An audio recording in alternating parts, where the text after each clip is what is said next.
Studying the regulation of the blood pressure, we have completed the short-term regulation, we have completed long-term regulation. Today we will see the intermediate regulation and the miscellaneous. So first we will see the intermediate regulation of the blood pressure. So intermediate regulation of the blood pressure, this is also known as intrinsic physical regulatory mechanism. Intrinsic physical regulatory mechanism. Basically होता क्या है कि जैसे मैंने बताया short term regulation में with in second short term regulation काम करना शुरू कर देती है। कुछ घंटे, आधा घंटा, पौन घंटा काम किया तो ऑटोमेटिकली फेल हो गई। लॉन्ग टर्म रेगुलेशन में मैंने बताया था कि कुछ महीनों से, कुछ सालों से, कुछ दिनों से, मतलब बहुत सारे दिन, एक दो महीने या कई साल, एक साल, 1.5 साल, 2 साल से अगर बीपी आपका कंट्रोल में नहीं है तो लॉन्ग टर्म रेगुलेशन की आएगी मैकेनिज्म और बीपी को रेगुलेट करने की कोशिश करेगी। This is the intermediate regulation. तो शॉर्ट टर्म में with in the second, long term में महीने और साल, ये है इंटरमीडिएट रेगुलेशन। तो इंटरमीडिएट में कुछ मिनट, शॉर्ट टर्म में सेकेंड्स, लॉन्ग टर्म में महीने या साल, इंटरमीडिएट में कुछ मिनट्स। तो कुछ मिनट्स के अंदर ये प्रोसेस आती है, एक्टिवेट हो जाती है और अपना काम करने की कोशिश करती है। अगर काम कर देती है तो वेल एंड गुड, अगर काम नहीं कर पाती है तो बेसिकली कुछ घंटों में ऑटोमेटिकली ये फेल हो जाती है, कुछ घंटे या मैक्सिमम कुछ दिन। तो शॉर्ट टर्म में क्या था, सेकेंड्स में एक्टिवेट हुई थी और आधा एक घंटा काम किया और फेल हो गई। तो शॉर्ट टर्म के बाद जनरली इंटरमीडिएट रेगुलेशन आती है क्योंकि वो कुछ मिनटों में एक्टिवेट होती है और कुछ देर काम किया, मतलब मैक्सिमम कुछ घंटे या आधा एक दिन रेगुलेट हुआ तो ठीक है, नहीं तो फेल हो गई। लॉन्ग टर्म कुछ महीने, कुछ साल या कुछ लंबे दिन, मतलब 180 दिन, 120 दिन या फिर 2 महीने या फिर 1 साल, तब लॉन्ग टर्म रेगुलेशन की प्रोसेस आके अपना काम कर रही है। तो short term regulation with in seconds काम कर रही थी, लॉन्ग टर्म रेगुलेशन कुछ महीने, कुछ साल, और जो इंटरमीडिएट रेगुलेशन है वो कब काम कर रही है, वो कुछ मिनटों में एक्टिवेट, मतलब 1 मिनट 2 मिनट में तो शॉर्ट टर्म थी, मतलब 7 मिनट, 10 मिनट, आधा घंटा, तो ये कुछ मिनटों में काम करती है और बीपी को रेगुलेट करने की कोशिश करती है। और this mechanism remain functional from few days two month, कुछ दिन से लेके महीनों तक वो एक्टिव रहती है, उसके बाद ऑटोमेटिकली कंट्रोल हो जाता है तो ठीक है, नहीं तो ऑटोमेटिकली ये प्रोसेस फेल हो जाएगी और लॉन्ग टर्म रेगुलेशन की प्रोसेस आएगी और बीपी को रेगुलेट करने की कोशिश करेगी। फाइन। तो शॉर्ट टर्म कुछ सेकंड्स में, लॉन्ग टर्म कुछ महीने और कुछ साल, इंटरमीडिएट रेगुलेशन कुछ मिनट, ठीक है। जो सेकंड्स में काम करना शुरू की थी वो मिनट में फेल हो गई, जो मिनटों में काम करना शुरू की वो कुछ दिन या कुछ महीनों में फेल हो गई, जो कुछ महीने, कुछ साल में काम करने की थी that was the long term regulation. समझ आया? तो तीनों काम कैसे करती हैं? All these mechanism are interconnected with each other और depending on the requirement in the body, वो आपकी बॉडी में कौन सी प्रोसेस कब एक्टिवेट होगी और रेगुलेट करने की कोशिश करेगी। ये सारी मैकेनिज्म आपस में इंटरलिंक्ड है, ठीक है। So this is the intermediate regulation. So these primarily correct any alteration in BP by altering the blood volume. तो BP कैसे कंट्रोल करती है? ये ब्लड वॉल्यूम को अल्टर करती है। तो ब्लड वॉल्यूम को अल्टर करने के बाद 2 तरीके हैं। पहला तरीका है कैपिलरी फ्लूइड शिफ्ट मैकेनिज्म, दूसरा तरीका है stress relaxation and reserve stress relaxation.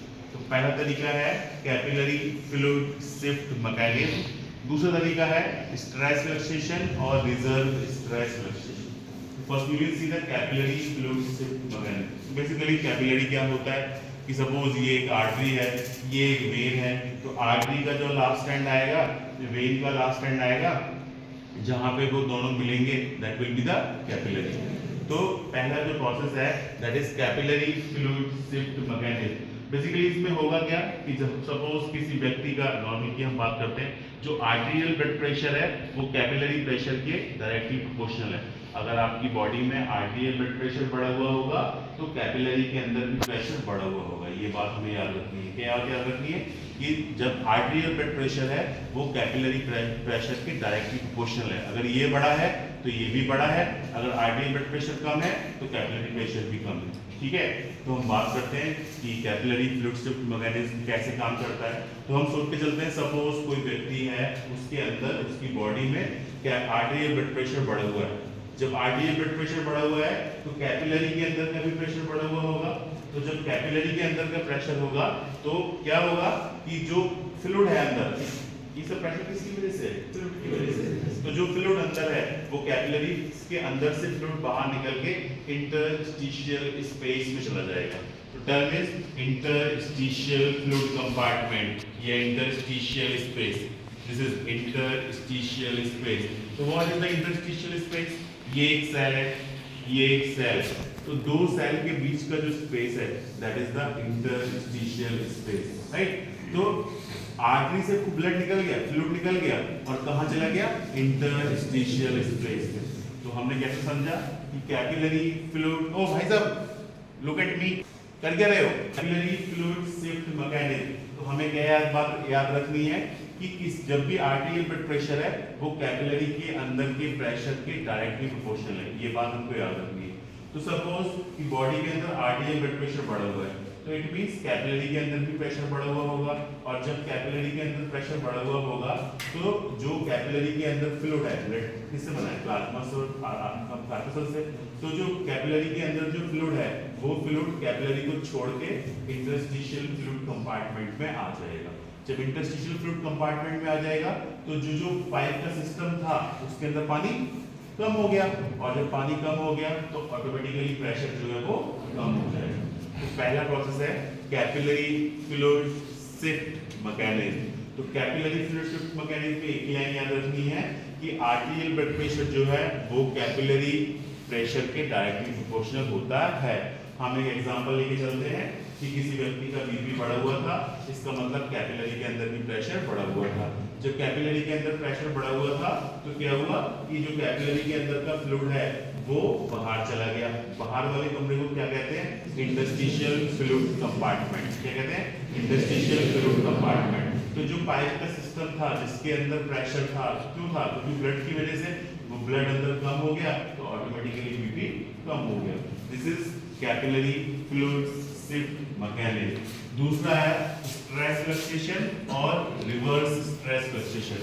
जो दूसरी मैकेनिज्म है दैट इज स्ट्रेस रिलैक्सेशन और रिवर्स स्ट्रेस रिलैक्सेशन। सोच के चलो कि गांव में जो डॉक्टर्स होते हैं वो क्या करते हैं? कोई भी मरीज आया हर किसी को जो है वो आईवी लगा देते हैं, इंटरवेंस लगा देते हैं, किसी को जरूरत है तो भी लगा देते हैं, किसी को जरूरत नहीं है तो भी लगा देते हैं।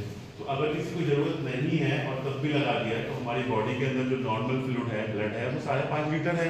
अगर उसने 2 बोतल लगा दी 400 ml की तो कितना 800 ml अचानक से बढ़ गया, ठीक है? तो आपकी बॉडी के अंदर उसका गलत प्रभाव होना चाहिए, पेशेंट तुरंत मर जाना चाहिए, लेकिन पेशेंट मरता नहीं है ना। तो अगर एक अच्छे व्यक्ति को भी एक बोतल लगा दोगे तो वो सही रहेगा, वो मरेगा नहीं। क्यों नहीं मरेगा? इसकी वजह से। इसका नाम क्या है? स्ट्रेस रिलैक्सेशन और रिवर्स स्ट्रेस रिलैक्सेशन। तो अगर हमने किसी वजह से किसी की बॉडी में अचानक से आईवी ट्रांसफ्यूजन कर दिया, आईवी मतलब इंट्रावेनस, तो किसी वजह से हमने किसी की बॉडी में जरूरत नहीं है फिर भी हमने आईवी ट्रांसफ्यूजन कर दिया, तो ब्लड उसके अंदर ऑलरेडी 5.5 लीटर था, हमने 400 ml और बढ़ा दिया, राइट? तो क्या होगा कि जो ब्लड को स्टोर करने वाले ऑर्गन्स हैं, जो ब्लड को स्टोर करने वाले ऑर्गन्स कौन से होते हैं? जैसे लीवर है, स्प्लीन है, लंग्स है, वेन है, इन सब के अंदर परफ्यूजन प्रेशर बढ़ जाएगा। क्या बढ़ जाएगा? Perfusion pressure. तो जब मैंने वो पढ़ाया था क्या, वेनस रिटर्न और कार्डियक आउटपुट, तो कौन से ऑर्गन्स के अंदर कितना ब्लड नॉर्मली रहता है। तो जब अचानक से किसी व्यक्ति को आईवी ट्रांसफ्यूजन कर दो, जरूरत नहीं है तब भी कर दो, तो क्या होगा? जो ब्लड को स्टोर करने वाले ऑर्गन है, एक आध ऑर्गन का नाम हम बोल देंगे, लीवर है, स्प्लीन है, लंग्स है, तो इनके अंदर क्या होगा? परफ्यूजन प्रेशर बढ़ जाएगा। तो जब इनके अंदर परफ्यूजन प्रेशर बढ़ जाएगा तो क्या होगा कि जो लोकल वेस्कुलर टोन एडजस्टमेंट, मतलब आपकी जो पूरा सिस्टम है आर्टरी और वेन का, तो उसकी जो लोकल वेस्कुलर टोन है वो आर्टरी रिलैक्स हो जाएगी। वो आर्टरी कैसी हो जाएगी? रिलैक्स। तो रिलैक्स होने की वजह से क्या हुआ? अब मैं एक एग्जांपल देता हूँ। एक पाइप है, अगर पाइप को हम कस के पकड़ें, पाइप में पानी बह रहा है, अगर कस के पकड़ें या उसका डायमीटर छोटा हो जाए तो क्या होगा? प्रेशर बढ़ जाएगा, लेकिन वही डायमीटर आराम से थोड़ा सा बड़ा हो जाए तो क्या होगा? क्या होगा? कम हो जाएगा। अगर डायमीटर उसका थोड़ा सा ढीला हो जाए, थोड़ा सा बढ़ जाए, तो क्या होगा, प्रेशर कम हो जाएगा। तो ऐसे ही अचानक से अगर किसी व्यक्ति की बॉडी में इंट्रावेनस फ्लूइड ट्रांसमिट कर दिया जाता है, तो ब्लड को जो स्टोर करने वाले ऑर्गन हैं जैसे लीवर है, लंग्स है, इसके अंदर परफ्यूजन प्रेशर बढ़ जाता है। और परफ्यूजन प्रेशर बढ़ने की वजह से जो आपकी जो वेसल्स हैं वो लोकल वेस्कुलर टोन के एडजस्टमेंट के कारण रिलैक्स हो जाती हैं। जब वो रिलैक्स हो जाएगी तो ऑटोमेटिकली जो बीपी जो है वो कम हो जाएगा। अदरवाइज बीपी बहुत ज़्यादा सुगर कर देना चाहिए, 5.5 लीटर ब्लड ऑलरेडी है, 400 ml हमने और फालतू चढ़ा दिया, तो बीपी और ज़्यादा बढ़ जाना चाहिए ना। लेकिन बीपी नहीं बढ़ा, क्यों नहीं बढ़ा, जो ब्लड को स्टोर करने वाले ऑर्गन हैं उनके अंदर ब्लड अपनी अपनी आराम से पहुंच गया, और आराम से उनके पहुंचने की वजह से जो आपका वेनस सिस्टम है, आर्टेरियल सिस्टम है, तो उसमें क्या हुआ, वेसल्स की टोन एडजस्टमेंट हो गई, टोन रिलैक्स हो गई। तो जितनी भी आपकी बॉडी के अंदर आर्टरीज हैं वो सारी रिलैक्स हो गई। अब वो रिलैक्स हो गई तो प्रेशर मेंटेन रहा, न घटा न बढ़ा। अदरवाइज क्या होता, अचानक से प्रेशर बढ़ जाता, हार्ट पे ज्यादा लोड पड़ने लगता और व्यक्ति की डेथ हो जाती। तो लेकिन कैपिलरी फ्लूइड शिफ्ट में स्ट्रेस रिलैक्सेशन और रिवर्स स्ट्रेस रिलैक्सेशन के कारण आपका बीपी जो है एडजस्ट हो जाता है। दिस इज द एग्जांपल कि अचानक से बीपी बढ़ा, अचानक से हमने आईवी ट्रांसफ्यूजन कर दिया। दूसरा एग्जांपल लेते हैं, अचानक से डिहाइड्रेशन हो गया, उसको लूज मोशंस लग गए, उसकी बॉडी से खून निकल गया, तो अचानक से बीपी बहुत ज़्यादा कम होगा और व्यक्ति की डेथ हो जानी चाहिए, लेकिन फिर भी ऐसा नहीं होगा। उस समय क्या होगा, लोकल वेस्कुलर टोन का एडजस्टमेंट होगा और वेसल्स थोड़ी सी टोन हो जाएंगी, कॉन्ट्रैक्ट हो जाएंगी, जिसकी वजह से बीपी मेंटेन रहेगा, कम नहीं होगा, थोड़ा सा बढ़ने की कोशिश ऑटोमेटिकली बॉडी करेगी। तो दिस इज इंटरमीडिएट रेगुलेशन। तो इंटरमीडिएट रेगुलेशन में क्या था, इंटरमीडिएट रेगुलेशन में था जब भी कभी किसी व्यक्ति का मीन ब्लड प्रेशर, जब भी कभी किसी व्यक्ति का मीन ब्लड प्रेशर कुछ मिनटों, सेकंड्स में शॉर्ट टर्म रेगुलेशन, सालों, महीनों, दिनों में लॉन्ग टर्म रेगुलेशन, कुछ मिनटों से वेरीज करता है तो इंटरमीडिएट रेगुलेशन की प्रोसेस आती है और बीपी को रेगुलेट करने की कोशिश करती है, और कुछ महीनों, कुछ दिनों तक ये एक्टिवेट रहती है, बीपी को रेगुलेट करती है। बीपी रेगुलेट होता है तो वेल एंड गुड, नहीं रेगुलेट होता है तो ये प्रोसेस फेल हो जाती है। ये प्रोसेस कैसे काम करती है, ये प्रोसेस दो तरीके से काम करती है, एक कैपिलरी फ्लूइड शिफ्ट मैकेनिज्म और दूसरा stress relaxation and reverse stress relaxation. Capillary fluid shift mechanism में क्या याद रखना है, उसमें सिर्फ एक पॉइंट याद रखना है कि जो कैपिलरी के अंदर का प्रेशर है वो आर्टेरियल ब्लड प्रेशर के डायरेक्टली प्रोपोर्शनल है। तो जब आर्टरी के अंदर का प्रेशर बढ़ेगा तो कैपिलरी के अंदर का भी प्रेशर बढ़ेगा, और कैपिलरी के अंदर का जो पानी है वो बाहर आ जाएगा, बाहर वाले हिस्से को बोलेंगे इंटरस्टिशियल फ्लूइड कंपार्टमेंट। क्या बोलेंगे, इंटरस्टिशियल फ्लूइड कंपार्टमेंट, और इसकी वजह से ऑटोमेटिकली बीपी कम हो जाएगा। दूसरा एग्जांपल लेके चलते हैं, स्ट्रेस रिलैक्सेशन और रिवर्स स्ट्रेस रिलैक्सेशन।